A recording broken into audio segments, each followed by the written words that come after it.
Detroit is the second largest city in the Midwest, with 4.4 million people in the metro area. But it has transit funding more like you'd find in a much smaller city. It spends about a third as much per person as other large US cities. It has no subway, no commuter rail, practically no light rail, not even BRT. Detroit is currently failing its citizens when it comes to transit, but it doesn't have to be that way. A 2016 ballot initiative would have massively expanded transit, but heartbreakingly, failed by less than 1%. In this video, we'll talk to Megan Owens, Detroit's leading transit advocate, who was on the front lines for that fight and still is. Welcome to Heartland Urbanist. Let's dig in. I'm Matt Caffrey, a dad and an organizer from Columbus, Ohio. I make videos about urbanism in the Midwest. Chapter 1, Detroit's history. Detroit may be known for the car industry, but 100 years ago it had great transit, and it could again. By 1907, Detroit had 400 miles of interurban lines to Toledo, Port Huron, Flint, Pontiac, and Ann Arbor. And it had 187 miles of streetcars. Here's Megan on the streetcar system. What people really miss about the old streetcars isn't necessarily the rails. They miss having them run every 6 minutes, every 4 minutes. There was a point in time, I was looking back in the data, that Detroit streetcars were running every 3 minutes. The city introduced buses in 1925, and by 1956, streetcar operations had ended. In the 1960s and 70s, there was a push for a transit plan that would have included a subway, a light rail, commuter rail, and more. Instead, after fighting between the city and the suburbs, Detroit built the People Mover. It definitely has its uses. I know people who live downtown who use it all the time. There was a time where I was pregnant and had a toddler, and we would take the bus down. I would drop her off at her daycare, which was a block off the bus line, and I could have walked across downtown. And if it was beautiful weather, I was feeling good, I would do that. But if it was crappy weather, or when I was 8 months pregnant, hopping on the People Mover, it wasn't any faster to get around to the other end of downtown, because it really is only 2.5 miles and it's all in a circle. Is it what we would have built if we had a choice now? No. It was innovative in 1980, but hasn't really changed much since. The next few decades were not kind to Detroit, as it struggled with deindustrialization and declining population. The city went bankrupt in the early 2010s, making investment in transit even harder. Around that time, a public-private partnership to produce light rail fell apart. But the privately funded piece, a streetcar circulator now called the Q Line, did move forward. Sadly, it's not great transit. It's not designed nearly as well as it could have been if public voices had more of a say and it wasn't just sort of a billionaire's pet project. The priority was more boosting property values. I remember a conversation with some of the people in charge. We laid out for them the reasons why it really would have been better to run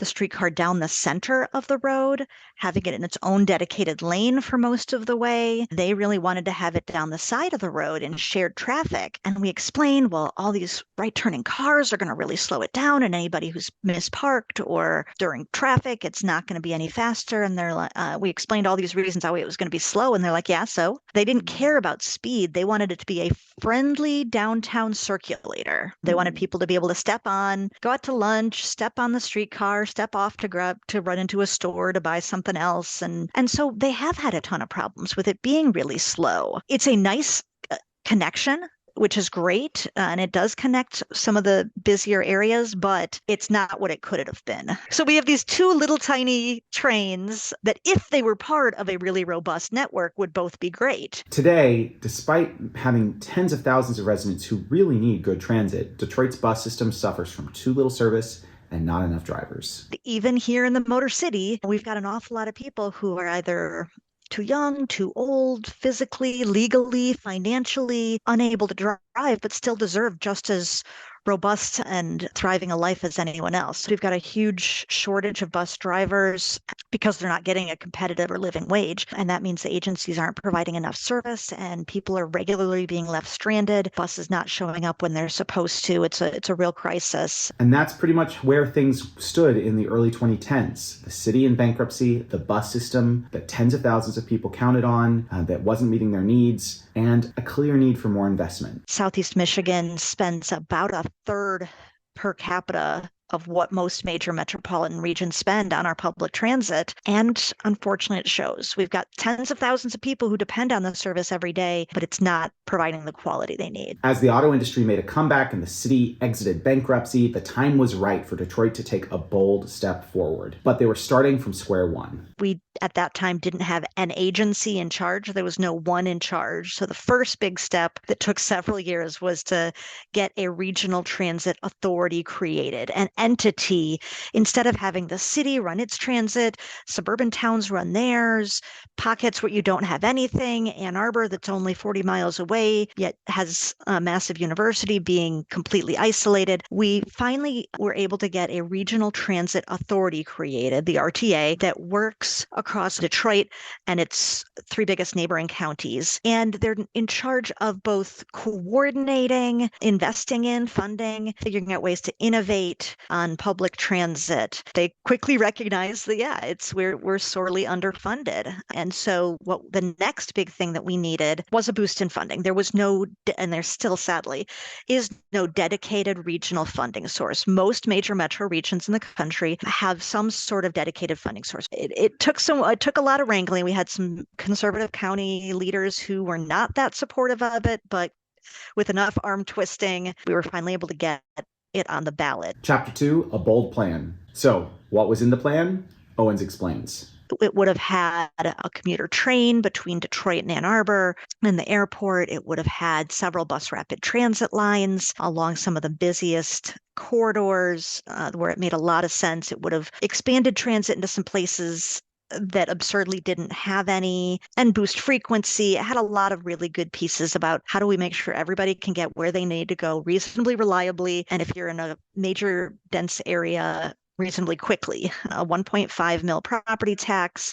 So it would have cost the average household, I think it was something like $8 a month. So a reasonable amount in order to double the amount of investment we had in transit in the region. We did get over 250 major businesses, organizations, institutions, faith leaders, and elected officials all endorsing it, including Ford and the UAW and all the major hospitals, some of the big players.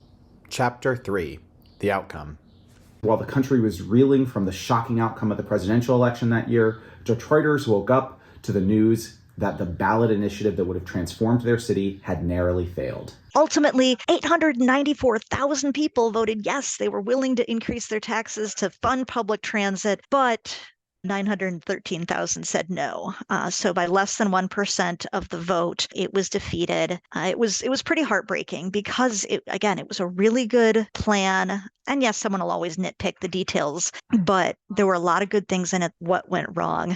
While it was a solid plan, one of the challenges was that two of the suburban county leaders, while they let it go on the ballot, they were really kind of quietly naysaying it. Another challenge was trying to there was some good investment from the business community in an education campaign and TV ads and such, but they wanted to run things. And so there were 4 different coalition efforts over the course of about 3 years to try to get the local advocacy community and the business community and the funders all working on the same page. But it was also, this was 2016, and a lot of the attention was on the presidential race and Trump, and the message and tone from the Trump campaign and conservatives did not align very well with let's bring people together, let's ensure people have the resources they need to succeed. A lot of the marketing was look at these poor seniors and people with disabilities who can't get anywhere. And so we had a surprisingly big turnout of conservatives in Macomb County who were strongly opposed to, any taxes, and a disappointingly low turnout in the city of Detroit. There certainly was a high percentage of support, but there were a lot of people who either didn't come out to vote or came out to vote, but didn't even mark an answer on the ballot. Just there was, to a certain extent, Detroiters were taken for granted that they would support it. But if you don't actually explain to people what's in it for them. Chapter 4. What's next? But Megan and Detroit aren't giving up. A lot of metro regions do have to take a second or a third try. They have to learn from the voters and communities what they do or don't want. They have to figure out the right messaging and figure out how to explain, even if you never ride transit, here's how you benefit. The county leaders, some of those more conservative county leaders, have not allowed a new measure to get back on the ballot. There were some efforts to either push them, force them to support it, and they wouldn't, or to change the legislation. And conservative legislators in previous years would not allow a change to the legislation because right now all 4 counties have to unanimously agree to put something on the ballot.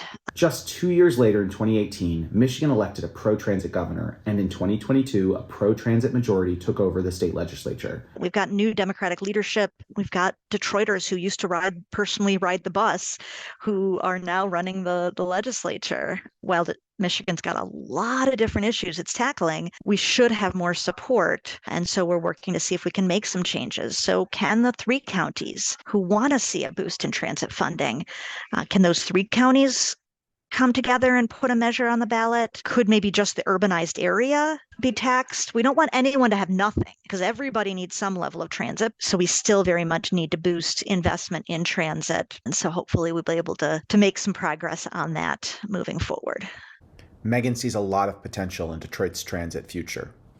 There is a ton of potential, but really first we have to sort of stop the bleeding. We have to stop the crisis. We have to make sure that people can depend on the buses to get them where they need to go. People need to know that if their car breaks down, the bus will show up when they need it. But yeah, then there's a lot of exciting potential. We still have some exciting opportunities for real bus rapid transit along some of these major corridors like Woodward and Gratiot and Michigan. I will say we are seeing some progress. Oakland County, we're expanding bus service into some new areas that hadn't allowed it before. So we are seeing expansions into that, which is exciting. The Regional Transit Authority hasn't just been doing nothing. They've been looking at a lot of how can they fill in some of the gaps in the system. And so we've got a 3-year pilot of a bus connecting Detroit and Ann Arbor. The people who are riding it just love it. It's really nice to have almost hourly service connecting these 2 very major destinations. So that's some progress. There's some great potential for rail connections. There's ideas of connecting Southeast Michigan to Traverse City or connecting across Michigan, collecting all the way from Chicago to Toronto. But ultimately, we've got to invest in it, got to make sure that local, state, and federal leaders make the investments in transit, both in the capital to build the exciting, sexy stuff, but then also in the operations to run it. We've got to pay drivers competitive wages so people want to do these jobs and we have the service that we need. So we've got some exciting potential and some real challenges, but we've got a great team fighting to make it happen. My hope is if we make the investments in transit, we make Detroit a more vibrant, attractive place where people want to be. The businesses then follow those smart young people, and we start growing as a community, and people have a chance to actually interact with people who are different than them, not just stuck in their little metal bubble where everybody looks just like them. And transit can really be a stepping stone to a much better community overall. There are other exciting things happening in Detroit too. They're planning to get rid of a mile-long stretch of urban highway and build a new avenue with bike lanes and parkland in its place, reconnecting neighborhoods and undoing some of the harm done to vibrant Black neighborhoods. And even as this video was being created, the city started work on a new transit center at the heart of 8 Mile. Take action in conclusion. There's so much we can all learn from the story of Detroit's 2016 referendum, like to focus on explaining the value of transit even for folks who will never use it. There's also so much we can learn from Detroit's advocates like Megan Owens. New opportunities might always be around the corner, like a new pro-transit majority taking over state government. But most of all, we learn to keep fighting and working to make progress. Megan shared with me how we can all support Transit Riders United. Follow what's going on. We have an email list. We're on most of the major social media channels at Detroit Transit. Website's detroittransit.org. We can give you updates on all the things that are happening because there is a lot going on. I will say, if you can donate, we are a nonprofit organization. And if you believe that the Detroit region needs more and better transit, memberships start at $5. Give us the $5. $50, $500, whatever you can. If you're in the region, we'd love to figure out ways to get more people involved. We have a regular volunteer meetings, and we've got a whole series of Transit Tuesday talks. Please support our work, get involved. So I hope you're feeling inspired to keep working to improve your own community. Let me know in the comments. If you enjoyed the video, like it, and subscribe for future videos. I've got a trip to Indianapolis planned soon. Heartland Urbanist is also available on urbanists.video, a free community-driven YouTube alternative. We post all of our videos there, ad-free, 1 week earlier. So go check us out over at urbanists.video. I'm going to give Megan the last word. Across the Midwest, we can make some real positive change.